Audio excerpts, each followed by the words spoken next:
What up, my allies, theys, and gays? Welcome back. It's the Lesbian Lounge.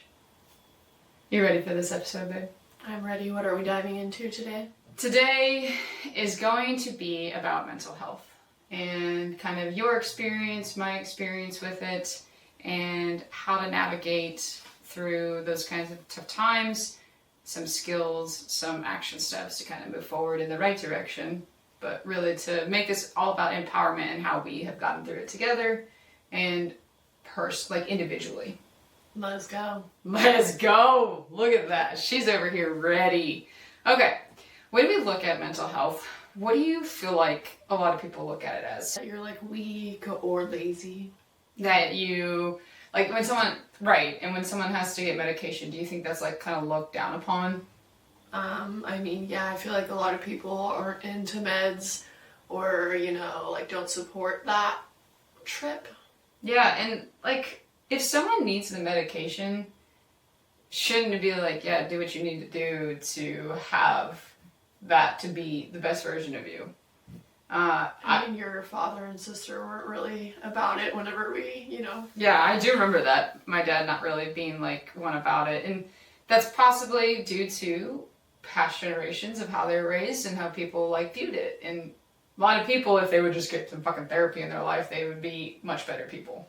But also, I ain't trying to raw dog life out here. I've been raw dogging life and that just doesn't end well, so I know what I need to do and how to keep myself sane. Yeah, absolutely. And again, this isn't about perfection. This isn't about, the quick fixes. It's really about awareness, tools, and compassion. Like, we really what works for you, discovering what is the best option for yourself. Yeah, and I want to give you, like, hats off to, like, how much you have worked on yourself with, being bipolar 1 or with 2. And aggressive bipolar. Yeah, and you started your own business through this process. You got into therapy. You did all of these things to become a better you and to be stronger in our relationship. And I think anybody that listens to this episode, like, and you're struggling, we want you to know that you're not alone in this. And there's a lot of stages that we're going to dive into today on mental health and how it's shaped ourselves, but how it's possibly shaped you too, if you can like kind of envision and be like, oh yeah, that was me. And again, to not know you're alone. But the first part I want to dive into, the stages of life, is childhood. How our brains were taught to cope. Were you taught to cope in a positive, in a positive way that felt good for you? Well, no, but I think we should also start with saying like how, let's talk about like our child. Like, were you a happy child? Okay, were you yeah. created? Like, you know what I mean? Like, I like that. Let's start there then, before we dive a little bit deeper. So tell us your childhood. Were you talkative? Were you outgoing? Were you quiet? Were you shy? Oh, I think I like to say that I was a outgoing person, but the more I think about it and how my dad or my stepmom would probably like do you remember when you would ask your sister, hey, can you go get me ranch? I was a shy person and didn't want to like, babe, babe, what? That was me being shy. Babe. That was when I was a kid. Babe. Yes. You're still like that. That's nothing different anyway. Damn. Okay, not being shy to ask for ranch. About your feeling. Like when you scraped a knee, were you sobbing and uncontrollably you needed help, or you wanted to just get back up and deal with the pain, like not asking for ranch.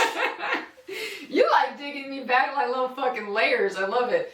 Someone's got to. Someone has to. And okay, all right, I'll be real. No, I didn't talk about my feelings. I fucking shoved it down and didn't want people to know that I was ever struggling, because again, going back to what I said in the beginning, it's a sign of fucking weakness. Struggling in childhood with your scrapes and bruises. That's where I'm at right now. We're not.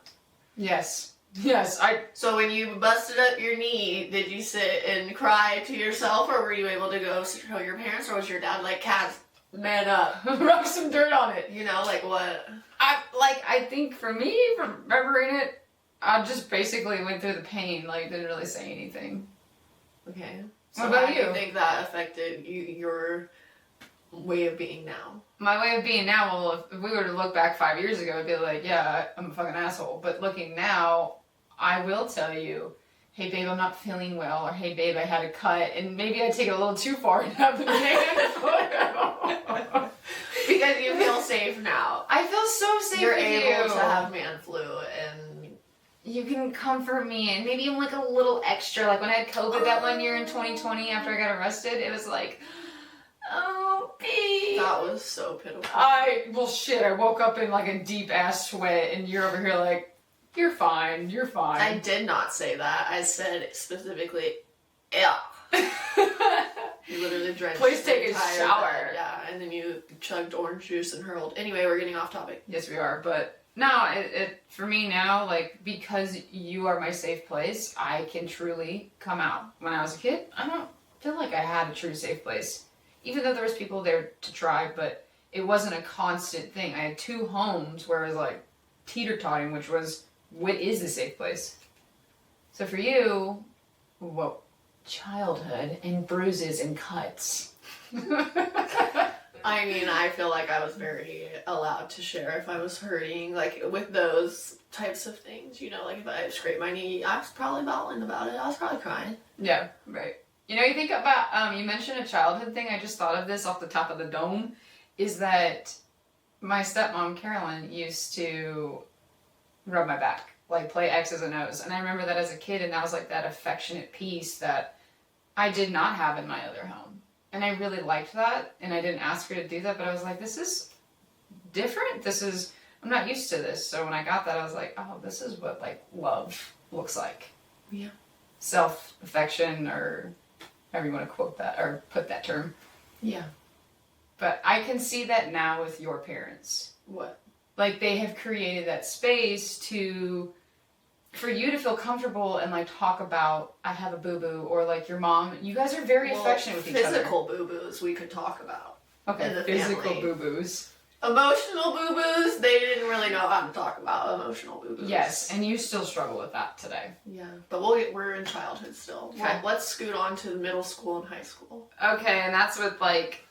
That's like when I feel like your feels are really starting to develop. You're starting to experience with things with your friends. You might have feels for girls or boys. You might not give a shit about girls or boys. Right, you're just going with the seat of your pants. Right, me.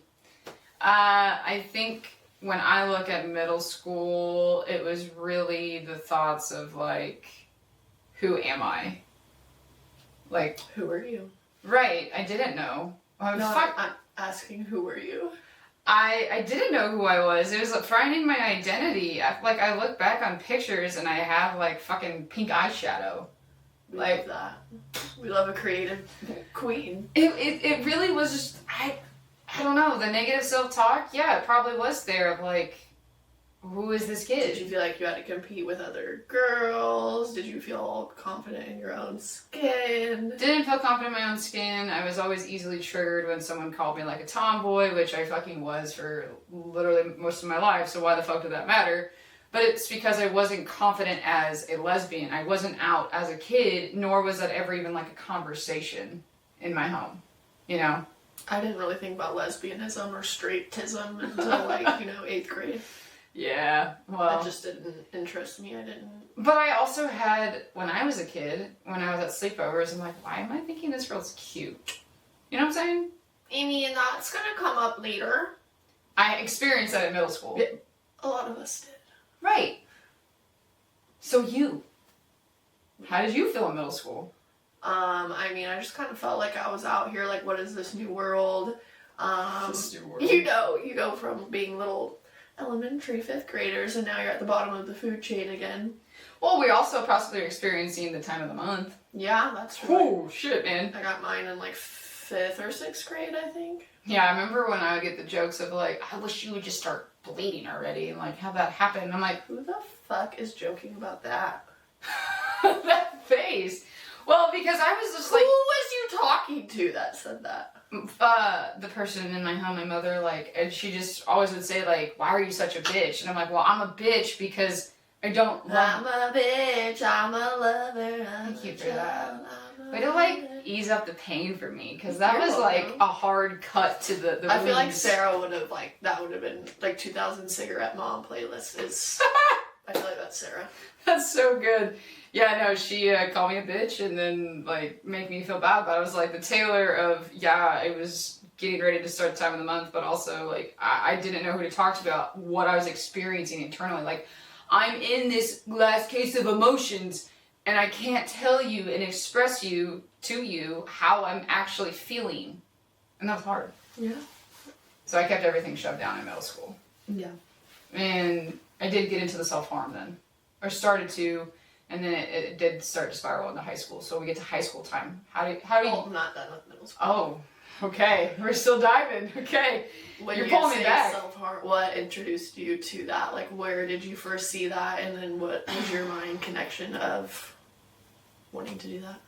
I think I really don't know, but it's possible due to like watching, Degrassi or some like other series that talks about self-harm and not being able to cope with it, with the things that you're experiencing, or even in like health class, conversations with, that are happening in the classroom with certain things of like, hey, when you are struggling, these are not the ways to cope.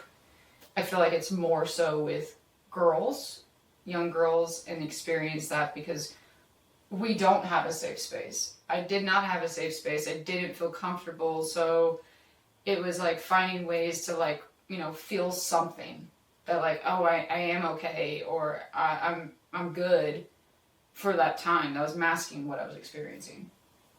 And I used to like, no one ever like said anything to me. They just told me to stop. But it was like, I would make little hearts on my hand here, and it was out of like pencil. I'm surprised I never got like lead pencil in. Lead poisoning. Wow. Lead poisoning. Did you ever used to stick safety pins through your skin? I did, actually. Me too. I really enjoyed that. Well, I don't think it was like to feel. It was more of like the satisfaction of like, oh wow, I can go a little bit deeper. Right. It's not funny, guys. It's not funny, but... Did you ever do the eraser burn? I did do the eraser burn. I did. I didn't like that. I didn't get the same effect I did, like the dopamine fix, with like what I would with cutting or when I had burned myself. And we shall say, I probably should have said trigger warning, maybe? Yeah. Sorry. So... Trigger warning, I'm healthy and I have worked through that a lot. People do know about my self-harm. I actually brought that to the table in front of people that don't really know me at a trip called Unfiltered with Intentional Hairdresser. And I brought that to the surface, and that was the first time I've ever out openly shared it with people that are strangers, essentially. And kind of open this up for you to know that you're not broken. You can unlearn these bad behaviors and patterns of yourself. There's a reason why I have tattoos. That was another reason why I wanted to there was a Bible verse. I'm not religious or anything. I do believe there's a God. It's giving thick-ass cross. Right. I did have that when I was 18, and that was my reminder to not cut. It was I can do hard things. Or I can do something, the Philippians 4:13 Bible verse. And I got that because I wanted that to be a reminder to no longer cut myself. And why did that Bible verse speak to you? I remember having the conversation with my mom, but I don't think my mom put two and two together of why I was doing that. But that was to remind myself, like, you can get through this, and whatever's going on, it does not matter. The only thing that matters is you. And that was like younger Kaz, like 17, 18 when I got it done. And it was hard because, again, I didn't have a safe space. I struggled, and I'm kind of getting a little emotional over here because it is an emotional topic. Because I didn't think we were going to get emotional today, but babe, the subject line is mental health. True. But yeah, you can act loving. You can hold my hand. Yes, I can. I know. With you, I'm safe, and I really appreciate you creating that. And I'd like, again, guys, you can break out of your bad habits and behaviors. You just have to do like the deeper inner work. I don't know if I would have come across as like bad behaviors because it's just something that your body like I don't know, you have to like release that anger inside of you. And I don't want to say that they're wrong. Somebody's wrong for feeling that way. No. It's just learning your different like coping things. Yeah, and that's, again, going back to things in the home, there was no conversations of coping skills. There was, let's brush it under the rug and not talk about it because that's hard. Communication is hard. Anybody that is feeling something, it's like, if I say how I'm truly feeling, is that person going to go run? Is that person going to leave me? And like, when we first started dating, I truly struggled with, I thought you were going to leave me. I did. And it's because of everything that I didn't get when I was a child. And so that comes into my relationship with you. And I've really had to love myself. As a child, who was your fear that was going to leave you? What made you feel that way? I don't know. I think maybe it was like, if I show this real side of being emotional, and because for so many years, like, my grandparents didn't know that I fucking hurt. No one did. You know, like, how was I ever supposed to be this person when you envision Kaz is a badass. Kaz plays soccer. Kaz is strong. She's cleaning the house. She's taking care of this. But like, I was hurting.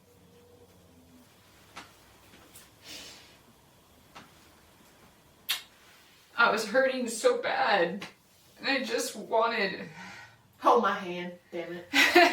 I just wanted so much love.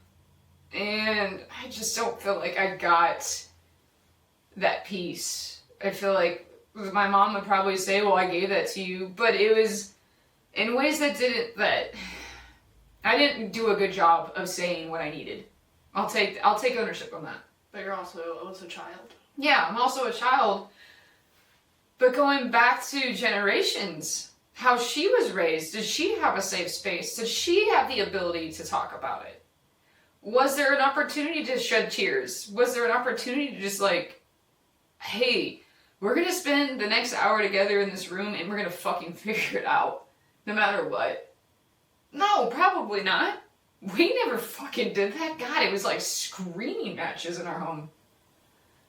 I remember when I got in trouble for when, my letter of intent for signing, it was like, why the fuck did you let your dad take that? That was in high school. And I'm like, what? I'm a kid. I'm just trying to do me and I'm trying to be proud of what I'm doing. And you're making me feel like a piece of shit. Cool. But it's just, the safe spaces, everybody needs a fucking safe space. If we would all deal with our inner child, we would all be the person that we want to be. And that kind of comes down to all the stuff that we're going to talk about today. Like, it's everything in here. It's how we were wired. It's how we were taught. And it takes time to chip away at those fucking years of hurt, those years of anger, of not knowing how to go about it. But it is possible when you have somebody that loves you, somebody that gets you and doesn't run when it's like a whole wall coming down. Also, I'd like to say your therapist, you had a good therapist. Yeah. Really, really chipped away at you. Yeah, I remember when that was a roller coaster, but... We'll bring that back up into, like, adulthood, though. Okay. So, we're still in high school? We're getting into high school now, a little bit. How was your self-image in high school? I was cocky. Wow, I could have never guessed. I was cocky because as the jock. I was good at soccer. Everybody knew that, like, Kaz was this badass. Again, covering up this so you front. think you're, like, really cool for playing soccer? Yeah, man, like, I did football, too, and I went against the guys that I was dating and all that stuff. But, oh my God, it's high school. I feel like I really thrived. But that was also the time frame when I came across a teacher that really saved me. And they know who they are. They were our peer counseling teacher. And if I did not have them as my safe space my junior and senior year, that would have been a really fucking hard 2 years. Because I did peer counseling and I shared things of like what I was struggling with. And now I didn't say anything about my self-harm, because if I did, he would have had to report that. That was never discussed. It was just always like things that were going on in my home, and I didn't know how to deal with it. So I had that teacher, and I still talk to him today. He's amazing, which we still need to get out to a trip there to go see him and his wife, because they are truly a great couple. But when you were in high school, you were a cheerleader. You were pretty. You're still pretty. Don't take that wrong. You were this girl that just presented yourself in a way of like, I'm happy and I'm confident. I'm a cheerleader. I'm doing all the things. Did that feel like that internally for you? I feel like I had lack of confidence on the inside. I feel like I went between an introverted, extroverted line. I love cheerleading and being with the group, but then whenever I have to do things on my own or by myself. Yeah. Let's talk about that, because you have told me experiences of how your cheer coach would basically put you on the spot and you had to do a certain dance. Yeah, so if you weren't getting the dance or the cheer, she would have us all line up on who wasn't getting it, and then we would have to do it until everyone got it. And if you were the last one standing, hi, you just had to keep doing it. And I'm a crier, so I'm gonna cry about it, Yeah. Well, actually, I laughed. I couldn't get this one dance move down, and so I was laughing so I wouldn't bawl about it. And then she yelled, "Why are you laughing? This isn't a laughing matter." And then I was like, "Ugh." But I will say we looked good. That was very anxiety ridden doing all that, but we did look good and she knew what she was doing. But I do think a lot of anxiety probably stems from there. I do think back to our last episode with Millie, who was on here, and they said some really great things that kind of stuck to me. So I appreciate you calling me out, honestly. And it was, as a teenager, we're very insecure. We're very much like not knowing who we are yet. And when somebody that presents themselves as intimidating, that coach, it makes it hard for the 16, 17-year-old to be confident in themselves when you feel like you're being torn apart, you're ripped apart for not giving your best effort. You're like, I'm really trying for you. Would that be kind of in response to this coach too? Maybe she thought she was helping you guys, but she needed to bring it down to a level and understanding you individually. And that's the thing about sports. Understanding your kids on different levels. It's the same thing in a classroom. Being able to understand everybody and be like, oh, that person doesn't really respond to this kind of style of coaching or style of teaching. I need to pivot and meet her where she is. Yeah, but I mean, she had 18 other girls and you had a certain time to get your shit down. Right? But that's also the difference between a fucking great coach and a really good coach. There's coaches that, the ones that are the most successful in my opinion, are the ones that know their kids on a deeper level, like taking the time to understand them. The reason my program now with Let's Grow is more powerful than it was when I coached soccer is because I get them. I understand. I've lived it. I felt it. I know what it's like. So if that coach for you couldn't have brought it to you, how would she have made you? If she would have been able to say, I've been there, Holly. I know what it's like. You're okay. You're giving your best effort. And I see that. Yeah. But that's hard. Like you said, there's 18 kids, but that should challenge that coach to be a little bit better. Yeah. I would have never guessed that about you, though. What?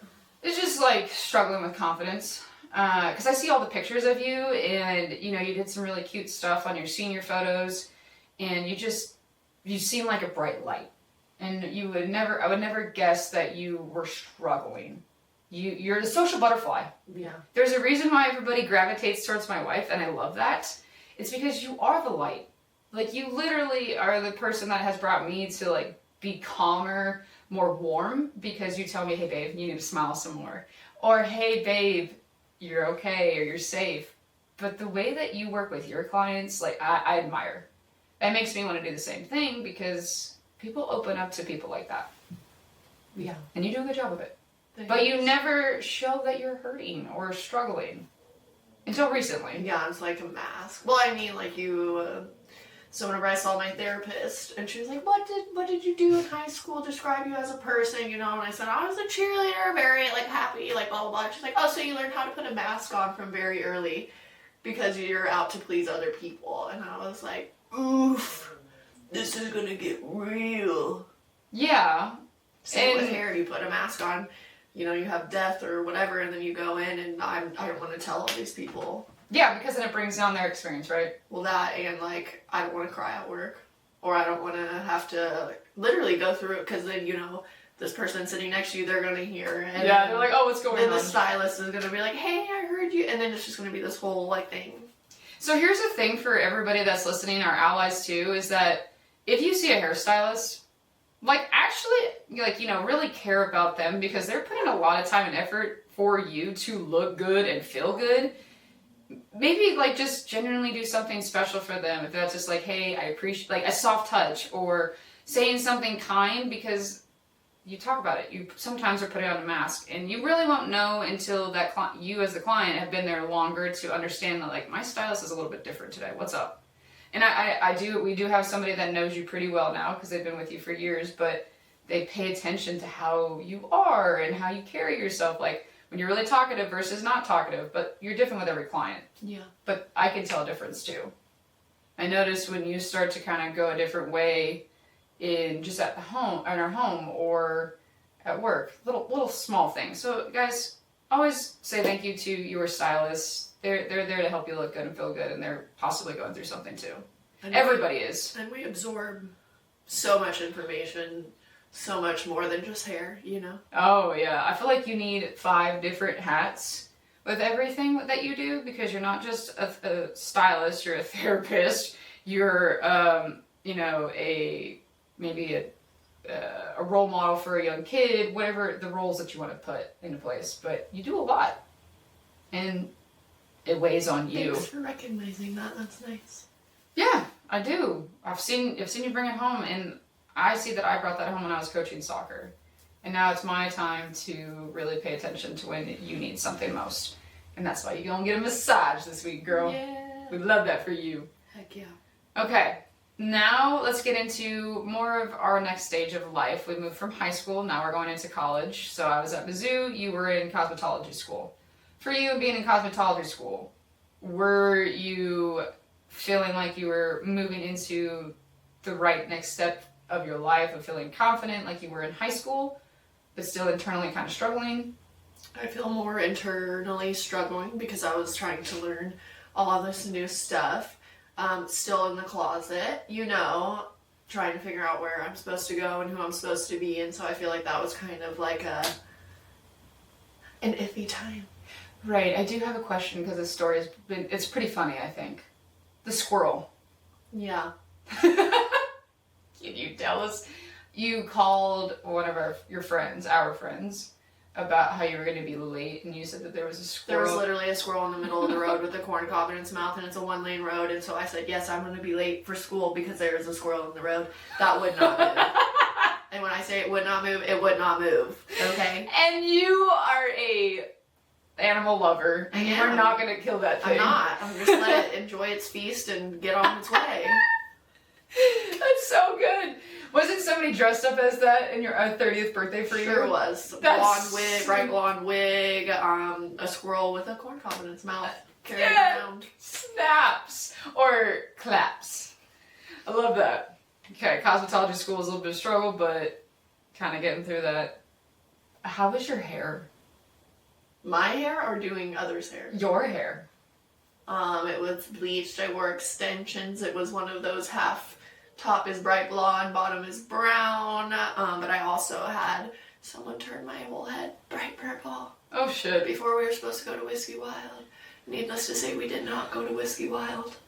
We had a dilemma on our hands. A big dilemma. And I could not go to school like that the next day. Could you imagine? Oh no, could not at all. My college life, I really struggled, like significantly. I thought I had everything when I was in high school, playing every single minute, club ball, played every single minute, was a starter. College ball, I fucked up. And I fucked up because I was U-hauling so hard for somebody that I was pouring into them and giving that energy. And that's my decision. I made that decision. I have to sleep with that for the rest of my life and carry that. But what I can't do is look back on the past. I can change the future, and I have. I also did have 7 concussions in college, and that's where the medical side of things came into play. And I remember when I told a family member that they prescribed me medication and it was for depression. And they're like, "You're not depressed." And I was like, "Okay, well, I guess I'm not going to talk about how I'm doing." And again, I'm just going to You don't look depressed. That's my favorite line. Like you can't be depressed. You're so happy. Right. Bitch, I could fucking hide that all day. You know what I'm saying? Like, I could put on a fucking fake smile. And there was a reason why I put on the RBF face. And I mean, it runs in our family. We all have an RBF. My grandma has it. I have it. There we go. It just runs in it. But I didn't know I lost everything. I wasn't able to go out and play soccer anymore. That was my escape from life. That was for me to take out my anger. And I didn't have that anymore. And so the drinking was then my coping mechanism. That started to pick up even more heavy because the self-harm when I was in high school, it was there. College, it just went away because I decided instead, let's cope with alcohol, because I've stepped out as an alcoholic and no one talks about how to cope it in healthy ways. Alcohol and the pills. Like I didn't take that pill after that first fill. There was something about how that family member said that to me and I'm like, yeah, fuck that. I'm not gonna take it. It made me question it. Like, why should I question that? If it was gonna help me get through what I was experiencing and have some skills and coping skills moving forward, why didn't I take that? It's because it's viewed as a sign of weakness. And that's how it was with the family member. And that was shit. And then the alcohol, like when you and I first dated, I would get fucking plastered. You mean we both did? We both did. But mine was in a way that was a toxic environment that I built because internally I was so angry and so hurt. So instead of like talking about it through communication with you in our early 20s, bottle after bottle, and then it got to like one too many, and then it was an automatic blackout. Almost every time when we were in our early 20s, I blacked out. That's scary as fuck. But we don't do that anymore. Nope. We're on a sober journey, and I like it better. And I did tell you that I think that this is like the final straw for me.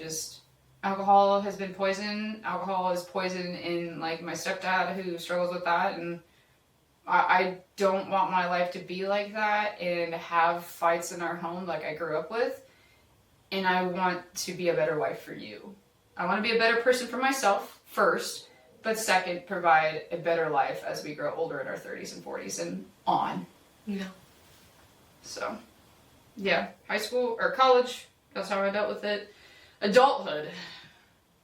How do you feel as adulthood when you were diagnosed? Because you never knew until, what year was that you were diagnosed with bipolar 2? 2019.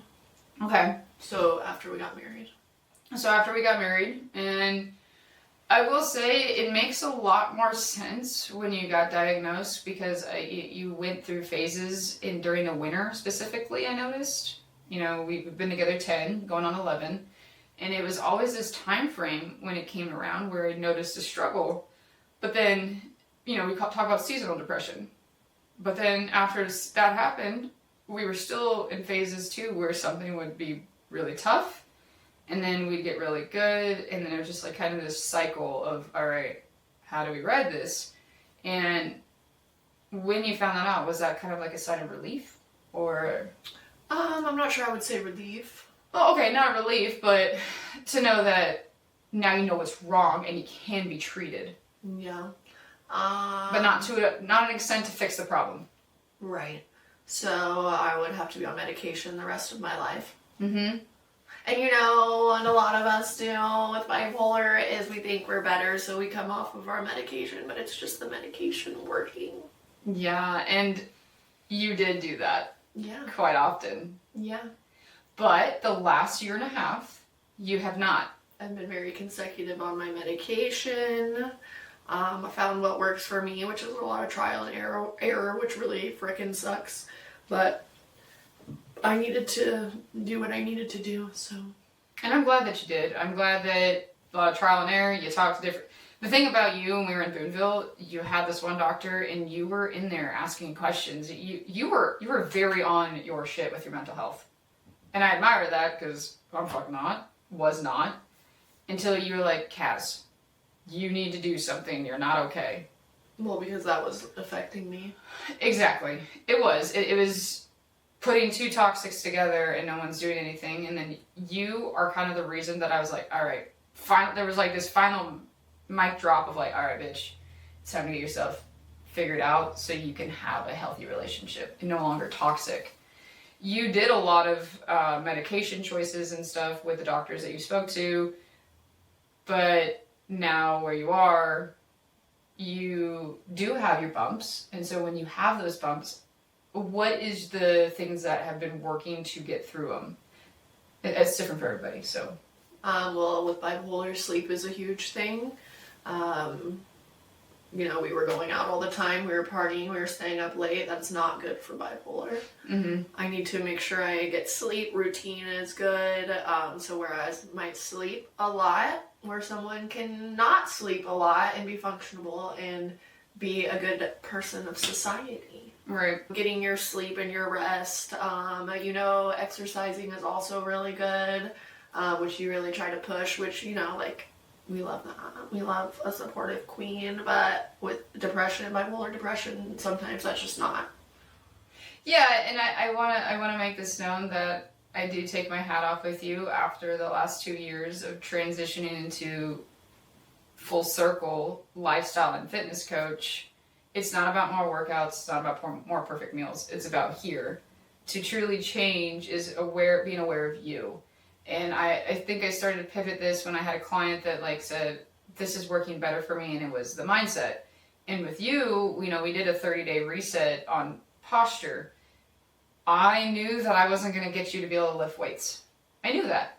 But I was aware of you had pain in your back and your shoulders and your neck. So we just focused on little simple things. And you actually still do them today. They do. They're great. You should learn them.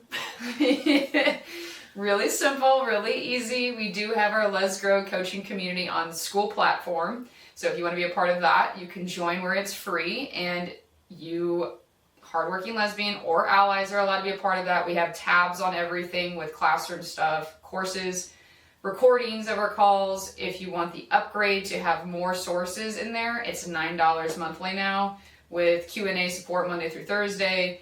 And then group call options. Now, if you're an ally, that is different for you, and that will be a discussion on a call.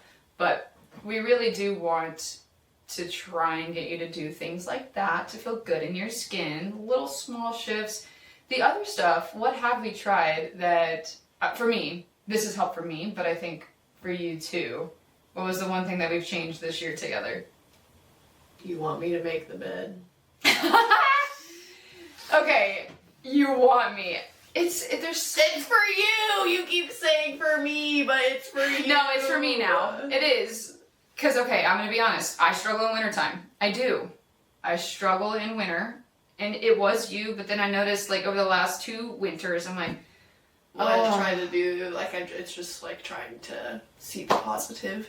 And you know what? I ain't dying of a heat stroke in the middle of winter. There's no bugs. I'm thriving. Right. So we do the making the bed. If you don't, I will go in there since I work from home. I will go in there and make the bed. There's something about it. I'm just going to slither right back into it. So I might as well have my hole warm and ready to go. So, if you make the bed, that's a small, consistent action doing. Even though she doesn't see that. She tries for me, and I appreciate that. I'll call her out and be like, babe, it's your turn to make the bed. She'll do that. But again, it's to be a team and working together. The other thing that we do that I really like, and these are 2 things that I did for me because I needed that. I needed a routine. I needed a structure to feel good mentally. And in hard times when it's fucking gloomy as shit outside. What's the second one? We've had 60-degree warmth. Okay, today's... I'm just kidding. What is our second thing that we've been doing as a couple? Buying flowers. Yes, because we don't need no man to buy no flowers. We sure don't, girl. Who says that? Who says that better? Alex Harris. Duh. I do love the flower buying. We've gotten some really cool ones. They're in they're in my content, and there's something about the bright colors that just really activates the brain in some aspect. I'm not going to get all technical and medical here, but it feels good for me. and then I bring them home to her. I put them in her face to smell them. Get a whiff. Yeah. There's some cool ones. So do something for your mental health, guys. It doesn't buy yourself that coffee if it fills your cup, is what Cass said. So my cup gets filled mostly every day. Yeah, I did tell her the other day, I was like, hey babe, you want to fill your cup? Go buy yourself a coffee and come home and be ready to create some content with me. It's little things. It doesn't have to be like the big thing. You know, when we're looking at January. Literally, if you just can check one thing off a day, that's more than what... I'm sorry. That is all that matters. I fucking love that. And you're not even in my coaching. And if I unload the damn dishwasher, girl, you got up and you fucking did something. You took the trash out. Fantastic. Hell yes. You made your bed. We love that. The other thing that we have been doing, I've done this the last 2 weeks, so this is still continuing to do better each week of like finding what works best. And I've noticed that you've done it too now, like kind of getting in line with me. And I'm not telling you, you kind of just catch on, or I'll say, hey babe, will you do this? And then you're like, yeah. It's the resets. So reset Sundays. I like that. I started that again like almost 2-3 weeks ago now. And it's really just to help with our minds when we have a clear space, clear office, which my office right now, I'm going to clear it up for her when she comes in here next. She came into my salon room and just started moving shit around. And I said, ma'am, what are you doing? We don't have kids, so we each have our own office or space for the work that we do.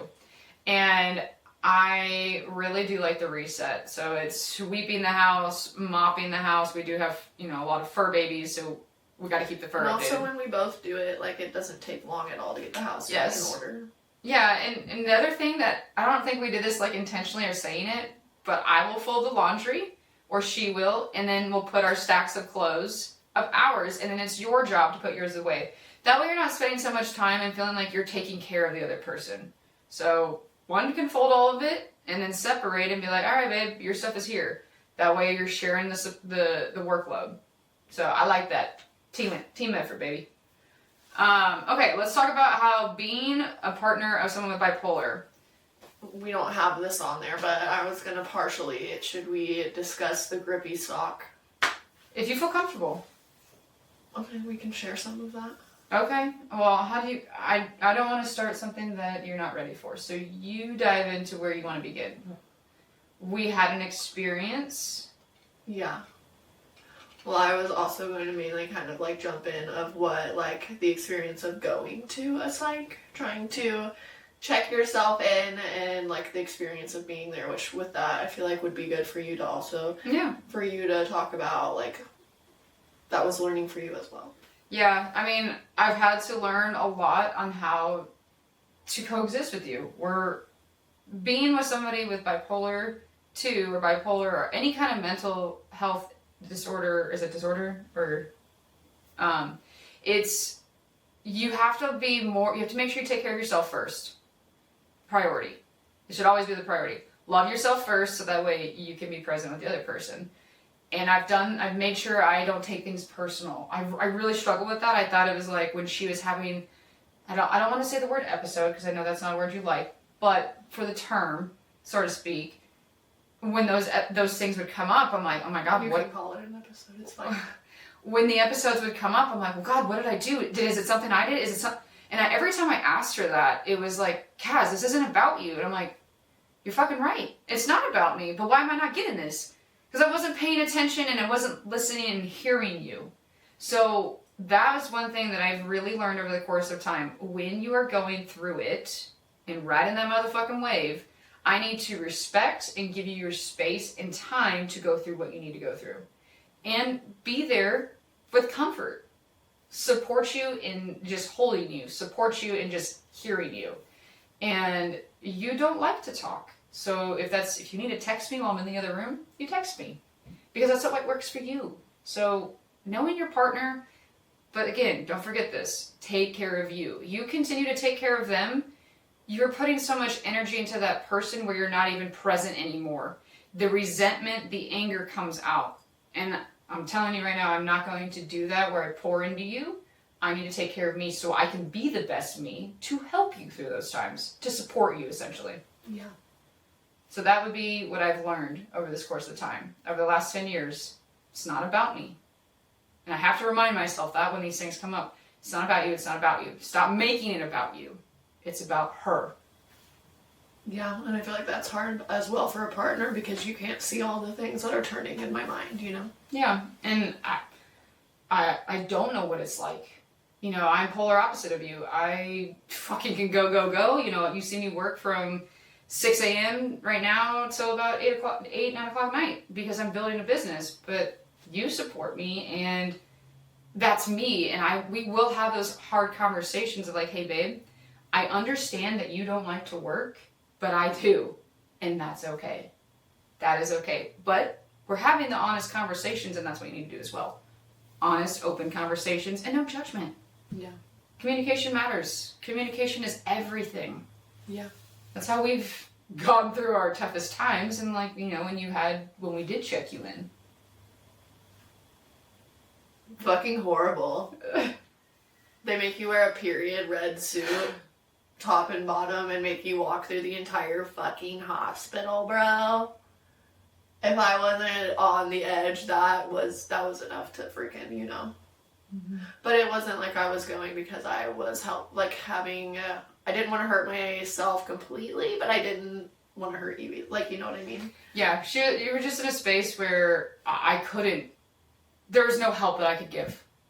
I was at a point where I couldn't do anything. And but I feel like that's when we were like the rockiest, so like how do you... We were the rockiest because we just had some stuff going on in our relationship where it was like troubles like any relationship would, and bickering and arguing. We had an encounter with somebody else. We tried to start something that wasn't what we both wanted. We thought it was bringing in a third person and like trying something that really to spice it up for whatever reason. That was... Well, also we were young, like, you know what I mean? Like, we were just like, let's have fun! Let's have fun. You make out with really can't, I feel like, have fun like you that. make out with this person. I mean, some people can, and some people are in open relationships. Yes, some people are open and have more than one person in their relationship. But I couldn't do that. I feel like we were really good with making each other, like, feel a little cuckoo, you know? Yes, we were. And again, that goes back to... we were trying to figure out, is this the relationship? Like, we knew we loved each other. We knew that deeply. And so when we tapped into this other third person, that shit complicated things. Yeah. Significantly. But I would also say that it was kind of a mess because I got jealous of, you know, that. Yes. Yeah, you did. And I did too. That's why we're never going back to that. Never ever sharing. Yeah. So I felt like I was backed against a wall because now I don't know, you know, like, oh my god, we got ourselves created, like, into a mess. Yeah. That, I think, is where it spiraled into this, you going into...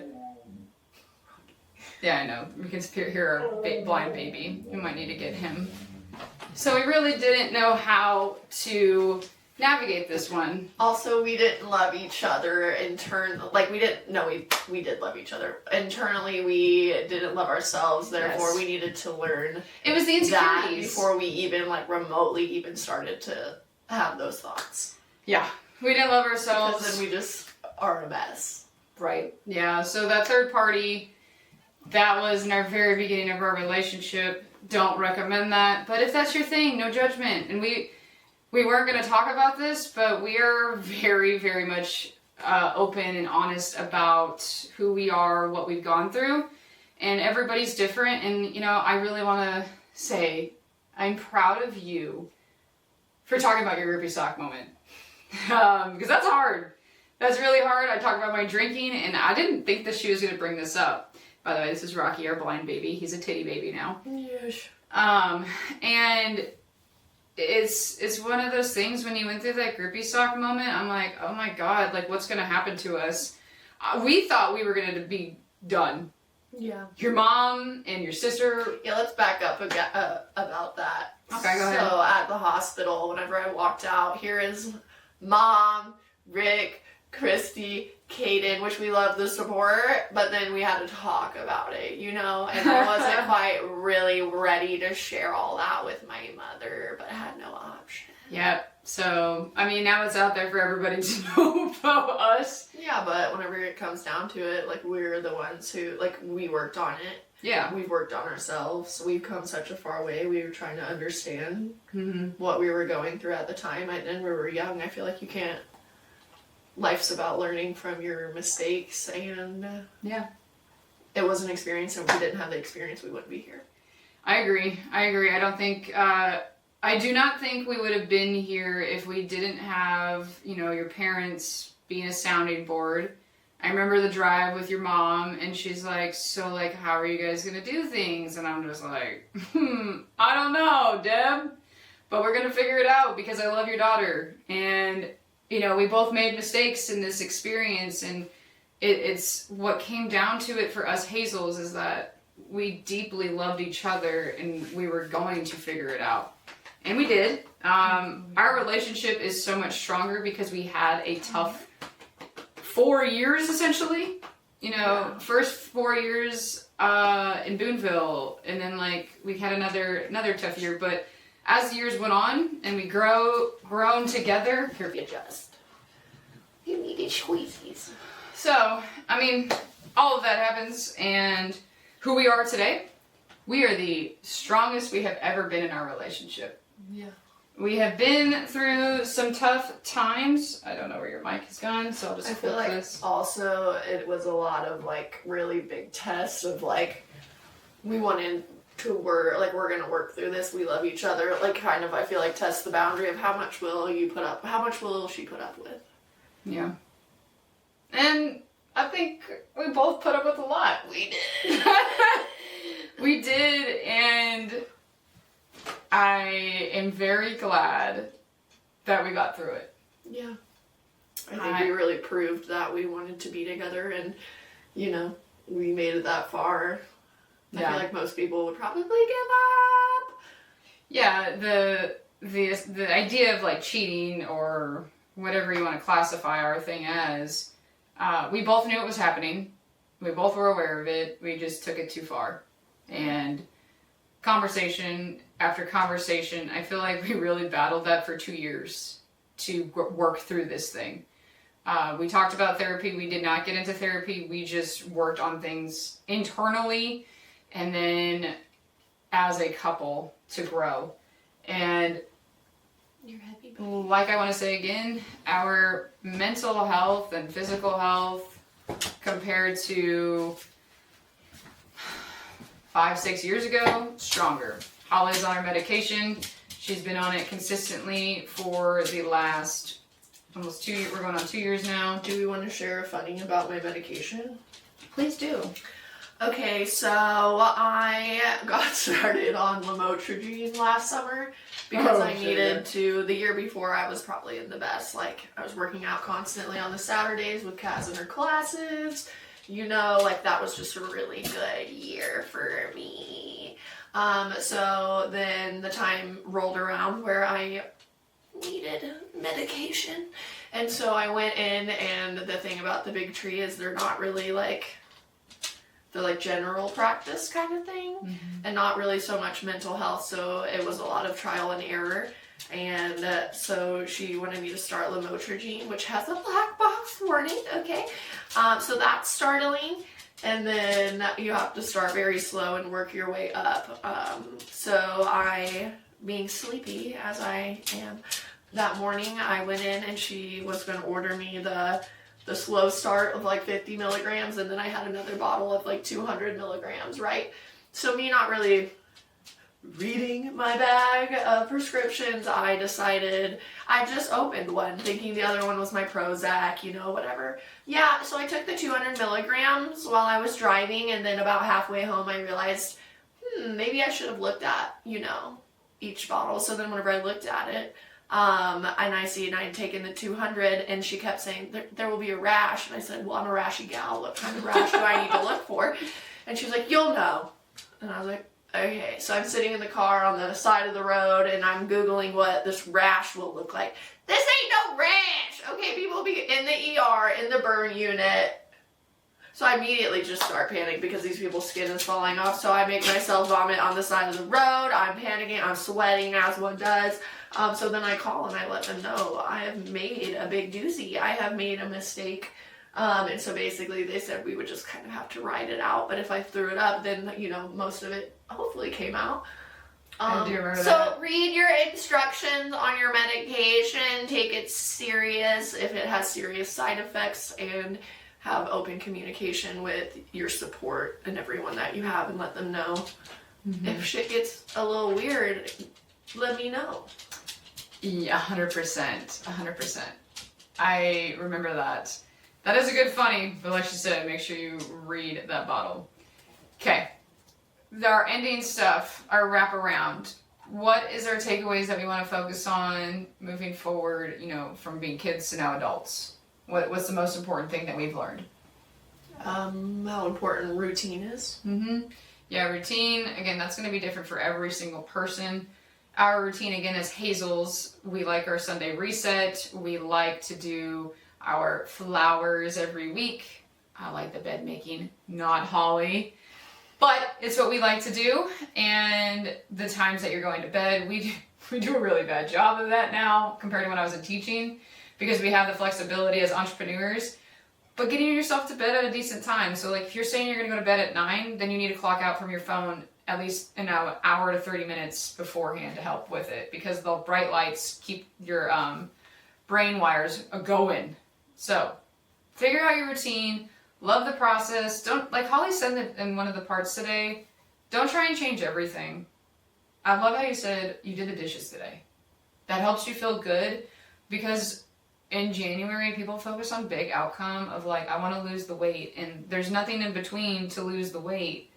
One small thing, one small action. So what is going to be your promise to you in January? I'm throwing you a curveball. One promise that you want to focus on in January to yourself, because we don't make promises to ourselves, right? And I want to do that with you, because we're doing 13 intentions. I mean, mine is just pretty much be helpful more around the house and be, you know, like you do a lot around the house, and I'm very thankful for that and gracious for that, but I need to help you out and, you know, and not be a chore. It's just something I do daily. Yeah, I like that. I appreciate that, acknowledging that I do a lot, because I do. Not because you make me, but because I want to. My promise to myself is to continue reading my 12-week year book, one chapter a day. But I thought this was just for January. Yeah, this is for January. But you're gonna read a chapter a day in January? Yeah. I love that for you. Yeah, day. My other thing is my promise to myself to stay to my time blocks. Wifey asked yesterday, she's like, hey, what's your times? Can you go out for a drive? I want to be more intentional with my time. My promise to myself is to be better about this and consistently work at the business every single day to grow. What is your New Year's resolution for the year? I don't have New Year's resolutions. I have goals.